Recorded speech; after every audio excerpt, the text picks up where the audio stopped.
Assalomu alaykum hurmatli anglag'uvchilar.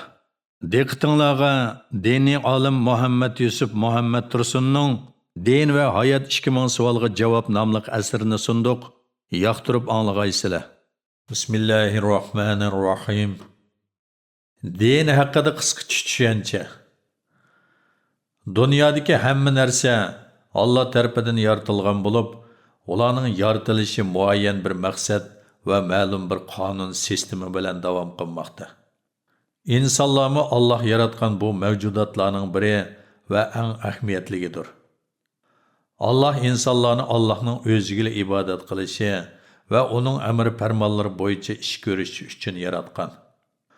Boshqa mavjudotlar bu qulchilik vazifasining o'rnatilishi yo'lida insonlarga yordamchi va xizmatchi sifatida yaratilgan. Odam moddiy va ma'naviy ikki narsadan tarkib topgan bo'lib, moddiy tarafi uning badani, ma'naviy tarafi uning ruhidir. Alloh insonning moddiy ehtiyojlari uchun har turli nozu ne'matlarni yaratdi va ularni insonlarga ato qildi. Dunyodagi barliq yemak-ichmaklar, kiyim-kechaklar, shifoliq dorilar, o'simliklar, ma'danlar, boyliqlar, hayvonlar va boshqa narsalarning hammasi bu g'oya bilan yaratildi. İnsanning ma'naviy tarafi bo'lgan ruhining ehtiyojlari bor bo'lib, bu ehtiyojlarning eng beshida uning iymon e'tiqodga bo'lgan ehtiyoji keladi. İnsondagi e'tiqod ehtiyojini o'chg'ara qilib aytganda, diniy tuyg'uni Alloh yaratgan. Alloh insonlarning bu ma'naviy ehtiyojini qondirish yuzasidan ularga payg'ambarlar orqali orqa-orqadan dinlarni evatgan. Tunji inson bo'lib yaratilgan Hazrati Odam alayhissalommi ayni vaqtda insonlarning tunji otasi bo'lishi bilan birga ularga evatilgan tunji payg'ambar edi. Odam alayhissalomning naslidan barliqqa kelgan insonlar jamoasi zamonning o'tishi bilan ko'paydi va butun dunyoga tarqaldi. Dunyoning har qaysi joylariga tarqalib bir-biridan xabarsiz yashayotgan bu insonlar to'plamiga o'zlarining ichidan payg'ambarlarni chiqarib, ular orqali kitoblarni tushirdi. Bu payg'ambarlarning oxirgisi bizlarning payg'ambarimiz Hazrati Muhammad alayhissalatu vassalam bo'lib, u butun insoniyatga evatilgan payg'ambar edi. Alloh tarafidan tushirilgan kitoblarning eng oxirgisi Qur'oni Karimdir. İnsan va din. İnsoniyatning yaratilishi bilan birga uning aqli va aqidasi tangli yaratilgan. İnsoniyat aqli taraqqiy qilish va takommullash yo'lida o'rlagan sira ularning aqidasi payg'ambarlarning Allohga boshlaydigan ilohiy da'vatlarga ergishib, ular bilan birga takommullash yo'liga kirib keldi. İnsonlar bir zamonlar haq dinning ro'yidan butunlay yiroqlashib, kufri, zalolatning qorong'uliqlarida tang'arqagan bo'lsa-mu, Alloh taolaning orqa-orqadan payg'ambarlarni avatishi natijasida ular yana haq dinga qaytib keldi. Alloh taolo insonlar jamiyatining taraqqiyotiga ergashtirib, dinni tadrijiy holda takommullashtirib keldi va uni insonlarning sarxili, payg'ambarlarning oxirgisi va islom dinining payg'ambari Hazrati Muhammad alayhissalomga yetib kelishi bilan eng oxirgi kamoliga yetkazdi. Bugun sizlarning dininglarni butun qildim. Sizlarga ne'matimni tamomladim.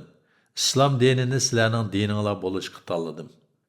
Diniy ong insonlar bilan birga yaratilgan. İnson o'z tabiatida madaniy maxluqot bo'lganidek, u tug'ilishidan diyonatli maxluqotdir. Diniy ong yaratilishdan beri insonlarda birga bo'lib kelgan qadimiy masala bo'lib, har zaman ularga hamroh bo'lib kelgan. G'arblik tarixshunoslardan biri mundaq degan: albatta ilm-fan, madaniyati va teatr san'ati bo'lmagan insonlar jamiyati tepilgan va tepiladi. Biroq diniy e'tiqodi bo'lmagan birmo insonlar jamiyati tepilgani yo'q. Diniy ongning insonlarning yaratilishidan keyin qolganligiga hech qanday dalil yo'q. Garchi insonlar ma'lum vaqt haq dindan va to'g'ri aqidadan ayrilib qolib ro'yi bo'shliqda qolgan bo'lsa-mu, bu xil ahvol ularning haqiqatga qaytish oldidagi qisqa vaqt edi. Chunki din azaldan insonlarning tabiatlarida markazlashgan, qalblarda o'rin olgan bir xislatdir. Allah'ның dini əzəldən birdir. İnsaniyyətin yaratılışı bilan birgə meydonga kelgan və Adəm alayhissalomdan Muhammad alayhissalatu vassalamgacha bo'lgan bütün payg'ambarlarga vahiy qilinib kelgan dinlarning hammasi mayli qandoqli ismlar bilan atalsin, aslida va mohiyatda bir dindir. Payg'ambar alayhissalatu vassalam bu vaqtda mundaq degan: Biz payg'ambarlar jamoasi o'xshamagan onalarning bolalarimiz. Dinimiz bir, shariatlarimiz farqlidir. Hozir dunyoda asldagi dinga vakillik qila oladigan birli din bor. U bo'lsa islom dinidir. Dunyoda haq din birdir. İnsanlarning bir qismi o'zlariga evatilgan payg'ambarlarga va ularga tushirilgan ilohiy kitoblarga ergashdi. Buning bilan ular dunyo va oxiratdagi baxt saodat yo'llarini topgan bo'ldi. İnsanlarning dunyo va oxiratda nijotlikka va mangu xotirjamlikka erishtirgan bu din haq din deyiladi. Hozir dunyoda bu xususiyatga ega birli din islom dinidir. Ba'zi kishilar o'zlariga Alloh tarafidan kelgan haq dinni va bu dinning muqaddas kitoblarini o'zgartirayotgandan keyin ular turli xatoliklarga va ozg'unliklarga uchrab keldi. Ular dal yahudilar bilan xristianlardir. Bu ikki din aslida Allohdan kelgan haq din bo'lgan bo'lsa-mu, zamonning o'tishi bilan ular o'z dinlarini qo'g'dab qolamagan va kitoblarini o'zgartirishlardan saqlab qololmaganlik sababidan ularning dinlari asli o'zgargan xurofiy dinlarga aylanib qolgan. Ba'zi insonlar Alloh tarafidan o'zlariga kelgan haq dindan butunlay ayrilib qolib, o'zlarining e'tiqod ehtiyojlarini qamdash yo'lida o'zlari bilgancha xohlagan dinlarni o'ydirib chiqqan va xato e'tiqodlar bilan umr surishga davom qilgan. O'ydirib chiqarilgan bundaq dinlar botil dinlar deb ataladi. Buddizm dini, Hindi dini va otashparastlik dini bularning jumlasidan sanaladi. Allohning dini bütün insoniyatga kelgan o'rtaq din. Dunyoning qandoqli yerida bo'lsin, har qandoq bir qavmga Alloh taolo albatta payg'ambar evatgan va ularni haq dinga chaqirgan. Qur'on Karimdagi qandoqli bir ummat bo'lsin, uningga payg'ambar kelgan. O'tgan har bir ummatga payg'ambar evatilgan degan oyatlar buningga ishorat qilmoqda. Demak, dunyoda payg'ambar kelmagan biror millat topilmaydi. Faqat o zamonlarda biror qavmdan chiqqan payg'ambar shu qavmning payg'ambari sanaladi. Ammo payg'ambarimiz Hazrati Muhammad alayhissalom bütün insoniyatni hidoyatga chaqirish vazifasini ustiga olgan holda evatilgan umumiy payg'ambardir. Din ijtimoiy zaruriyatdir. İnsanlar o'zlarining kishilik va ijtimoiy turmushini bexatar o'tkazishi uchun o'zlariga rahbarlik qiladigan biror to'g'ri dinga intayin muhtojdir. Chunki yer yuzida qonunga hurmat qilish, jamiyat omonligini saqlash va insonlarning xotirjamligini kafolatlantirishda dinning kuchiga teng kela oladigan ikkinchi bir kuch yo'q. Buningdagi sir shuki, inson koinotdagi bütün maxluqotlardan alohida farqli yaratilgan ulug' bir mavjudot bo'lish sifati bilan uning ixtiyoriy ish-harakatlari ko'z bilan ko'gili, quloq bilan anglig'ili va qo'l bilan tutqili bo'lmaydigan bir narsaning boshqarishi ostida bo'ladi.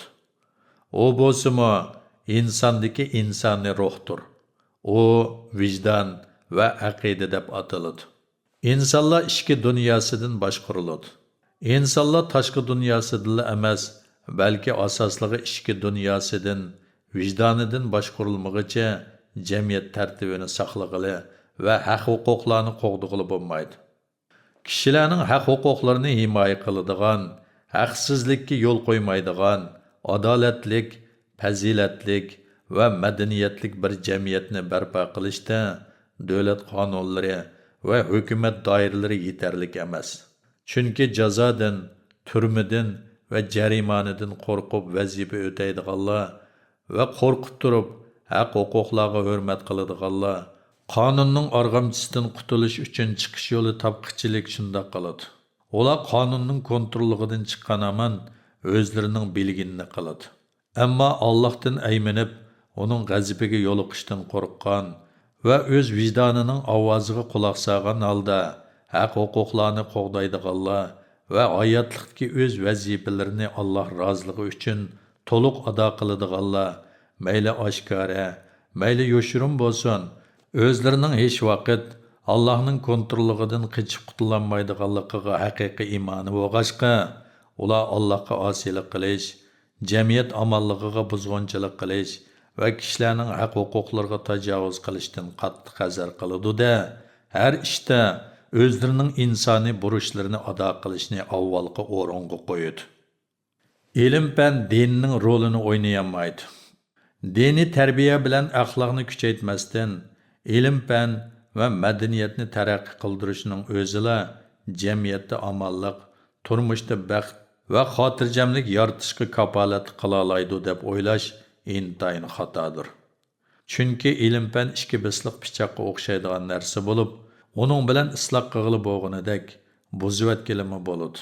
Xuddi ilm-fan soyasida dunyoni ko'zni yumib ochqicha vayron qilib yetalaydigan atom bombasini yasag'ali bo'lganidek, turmushda kishilarga osoyishlarni tug'dirib beradigan fan texnika qurollarini, qatnash qurollarini va uchur vositalarini ijod qilg'ilimi bo'ladi.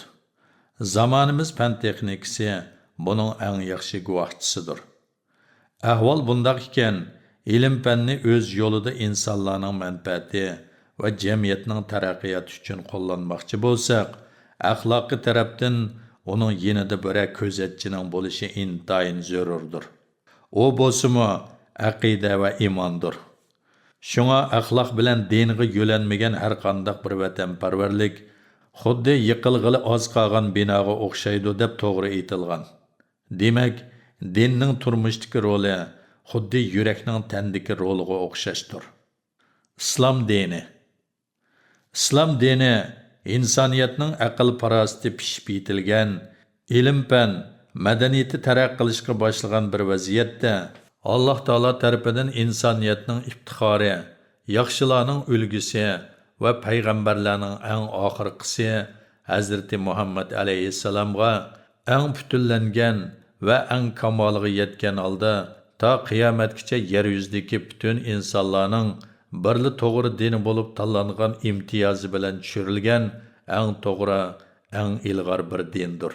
Alloh taolo o'zining nazarida qabul bo'ladigan din faqat islom dini ekanligini jakarlab mundaq deydi. Haqiqatan Alloh taoloning nazarida qabul bo'lgan din islom dinidir. Shuning uchun islom dini kelishi bilan islom dinidan boshqa samoviy, burun Alloh tarafidan kelgan dinlarning hammasi amaldan qoldirilgan. Shunga islom dinidan boshqa dinni tutqanlarning dinlari Alloh taoloning dargohida qabul qilinmaydi. Allah bu haqda mundaq deydi. Kimki islom dinidan boshqa dinni tilaydi ekan, hargiz u ya'ni uning dini qabul qilinmaydi. U oxiratda ziyon tortquchidir. Biz Alloh tarafidan yaratilgan e'tiqod ehtiyojimizni Alloh avatgan haq payg'ambar kelgan haq din bilan ta'min etishimiz lozim.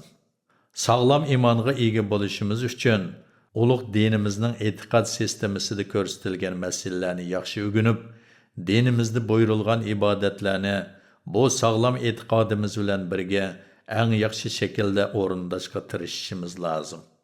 Dinimizdagi iymon asoslarini to'g'ri va to'liq o'rganmaganda ibodatlardan huzur halovat og'ilib bo'lmaydi.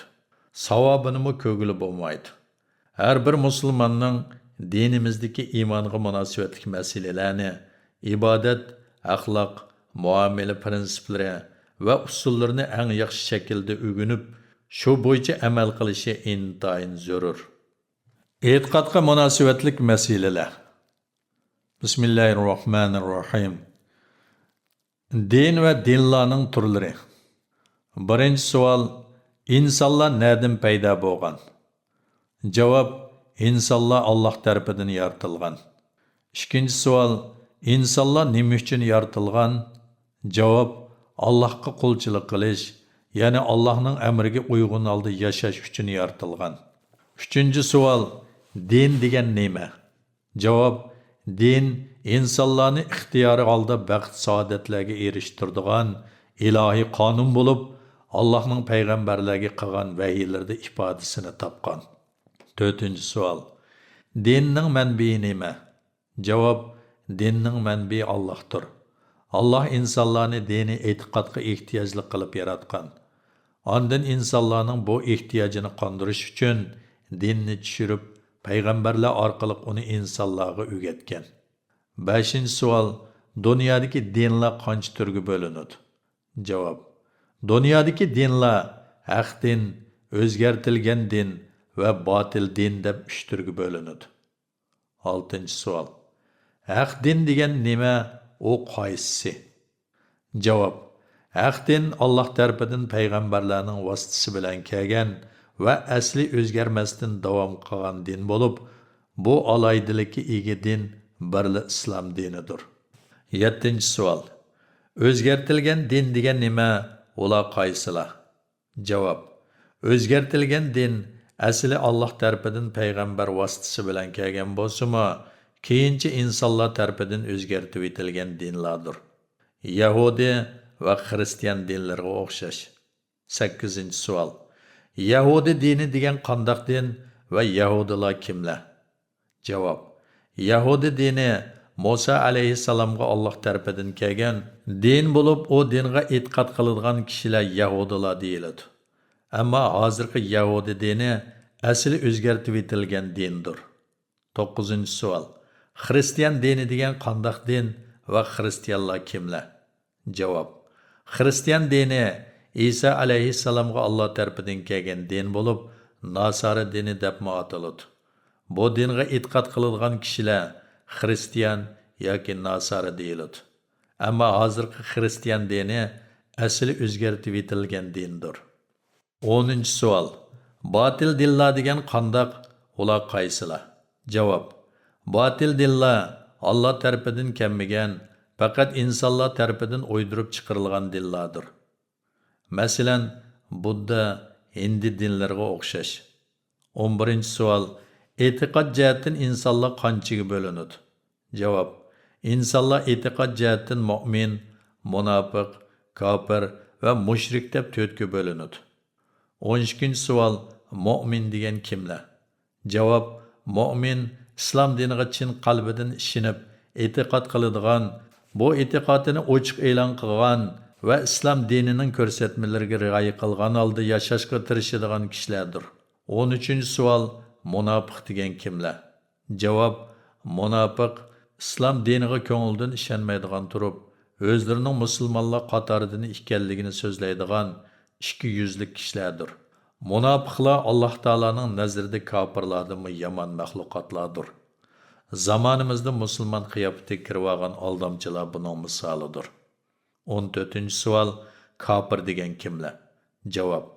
Kofir Allohga ishonmaydigan va uni ochiq so'zlaydigan yoki islomda iymon etish kerak bo'lgan e'tiqodga munosabatli masalalardan birasiga inkor qilganlardir. Masalan, dahriylar va zamonimizdagi kommunistlar buning misolidir. 15-savol. Mushrik degan kimlar? Javob. E'tiqodda yoki ibodatlarda boshqalarni Allohga sherik qilib qo'shuvchi Masalan, butlarga, mazarlarga, atalmış avliyolarga cho'qing'uvchilarga o'xshash. 16-savol. Bizning dinimiz qaysi din? Javob. Bizning dinimiz samoviy dinlarning eng oxirgisi bo'lgan islom dinidir. Islom dini va uning g'oyasi. 17-savol. Islom dini qandoq din? Javob. Islom dini Alloh taolo tarafidan farishta Jibrilning vositasi bilan Payg'ambarimiz Hazreti Muhammad alayhissalatu vassalamga kelgan va asli hech o'zgarmasdan kelgan peti davom qilayotgan haq dindir. 18-savol. Islom dinining maqsadi nima? Javob. Islom dinining maqsadi va g'oyasi insonlarni bu dunyoda va oxiratda baxtga erishtirishdir. 19-savol. Islom dini kishilarni eng avval nimalarga buyuruydi? Javob. Islom dini kishilarni eng avval iymon, ibodat va axloqqa buyuruydi. 20-savol. Iymon degan nima? Javob. Iymon Alloh tarafidan Muhammad alayhissalomga bildirilgan haqiqatlarning rost ekanligiga chin ishonib qabul qilish va uni til bilan so'zlashdir. Iymonning asosiy prinsipi. 21-savol. İmanның asosiy prinsipi nima? Javob. İmanның asosiy prinsipi tuvandagi 6 haqiqatga chin ishonib, e'tiqod qilishdan iborat. Birinchi, Allohning borligiga va birligiga chin ishonib e'tiqod qilish. Ikkinchi, Allohning payg'ambarlariga chin ishonib e'tiqod qilish. Uchinchi, Allohning faristalarining borligiga chin ishonib e'tiqod qilish. To'rtinchi, Allohning kitoblariga chin ishonib e'tiqod qilish. Beshinchi, qiyomat kunining bo'ladiganligiga chin ishonib e'tiqod qilish. Oltinchi, yaxshilik va yomonlik Allohning taqdiri bilan bo'ladiganligiga chin ishonib e'tiqod qilish. 22-ci savol. Qandaq kishi haqiqiy mu'min va musulmon bo'la oladi? Javob. İmanның yuqoridagi 6 prinsipiga, uningdan boshqa Qur'on Karim va sahih ishonchli hadislar orqali iymon keltirishga buyurilgan bütün masalalarga chin ishonib iymon keltirgan va islom shariatida buyurilgan jami ahkomlarni qabul qilib, amal qilgan kishi haqiqiy mu'min va musulmon bo'la oladi. Ibodat va uning turlari. 23-ci savol. İbadet degan nima? Javob. Alloh taolo buyurgan bandichilik vazifasini o'rindash va uning talab qilgani bo'yicha yashashdir. 24-ci savol. İbadet nimalarni o'z ichiga oladi? Javob. İbadet Alloh taolo va uning payg'ambari Muhammad alayhissalom yoqtiradigan va rozi bo'ladigan har qanday ish-harakat, gap so'z va to'g'ri niyatlarning hammasini o'z ichiga oladi. Masalan, har ishda adab, axloqli bo'lish, o'qib bilim elish, namoz o'qish, Qur'on o'qish, ro'za tutish, zakot berish, haj umr qilish, ota-onani qadrlash, ularning xizmatini qilish, tuqqanlarni yo'qlab turish, ulardan kambag'allarning hol ahvolidan xabar elish, rost so'zlash, va'daga vafodor bo'lish, qo'shnilarga yaxshi muomala qilish, yetimlarning beshini silash, bütün ishlarda adolatlik, rostchil va haqqoniy bo'lish va boshqalar. Axloq, uning turlari va ahamiyati. 25-ci savol. Axloq degan nima? Javob. Axloq insonning ro'yitida yerlashib odatga aylanib qolgan qiliqlardir. 26-ci savol. Axloq qancha turlik bo'ladi? Javob. Axloq 2 turlik bo'ladi. Biri go'zal axloq, yana biri nachar axloq. 27-ci savol. Güzel axloqning ahamiyati nima? Javob. Güzel axloq iymonning to'liqlanmasi bo'lib, axloqsiz kishining iymoni kamdir.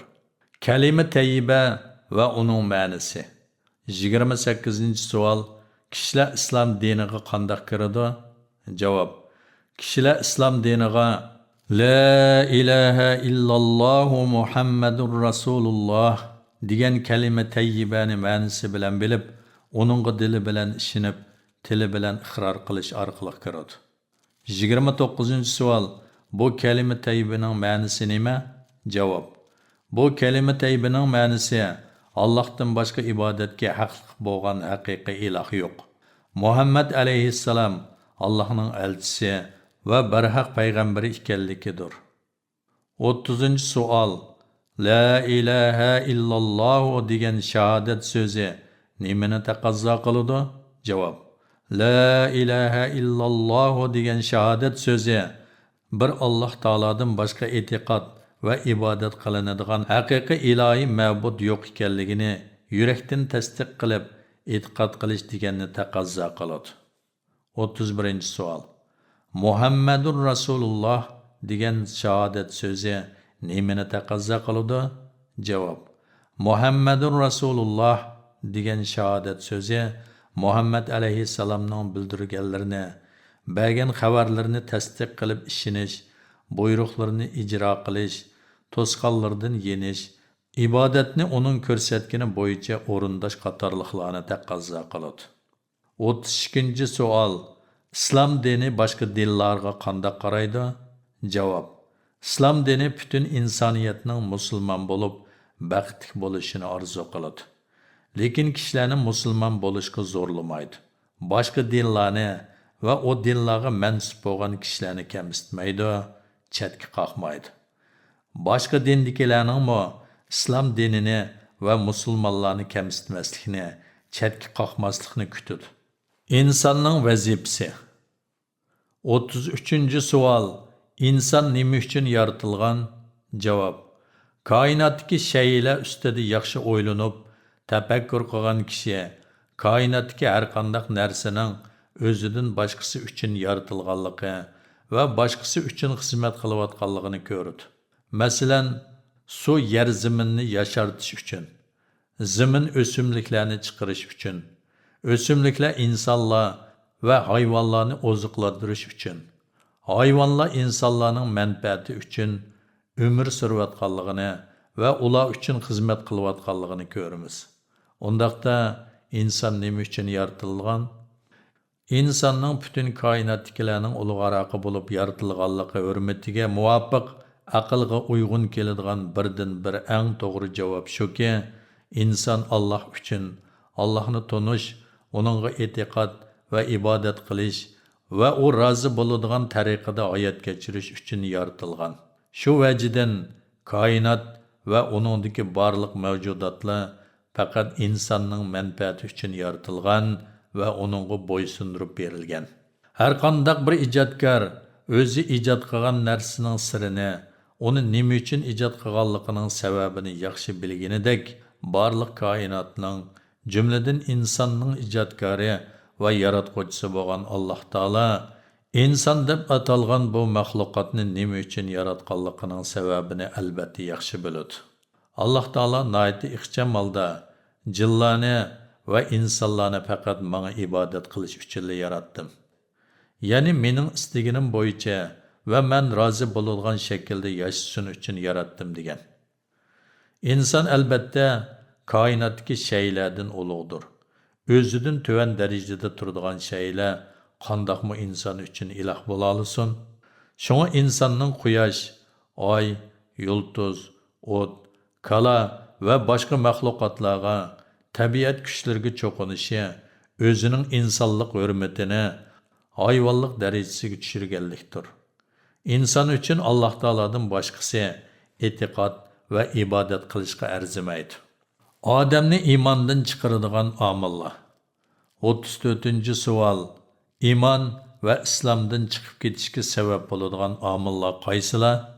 Javob. İman ve İslam'dan çıkıp ketishga sabab bo'ladigan omillar tuvandagilardan iborat. Birinchi, Allohga yoki islom diniga inkor qilish. Ikkinchi, Allohga sherik keltirish. Uchinchi, munofiqlik, ya'ni og'zida musulmonlikni so'zlab qo'yib, dilida ishonmaslik yoki uningga shak qilish. To'rtinchi, amal ibodatni yoki duoni maxluqotlardan birasiga qilib, o orqali Allohga yetadi deb e'tiqod qilish. 5. Kuffarlarning e'tiqodlariga va tutgan yo'llariga ko'ngildan rozilik bildirish.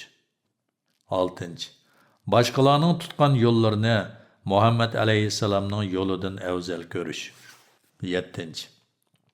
Qur'on va sahih hadislar bilan sabit bo'lgan islom ahkomlarining birasiga inkor qilish.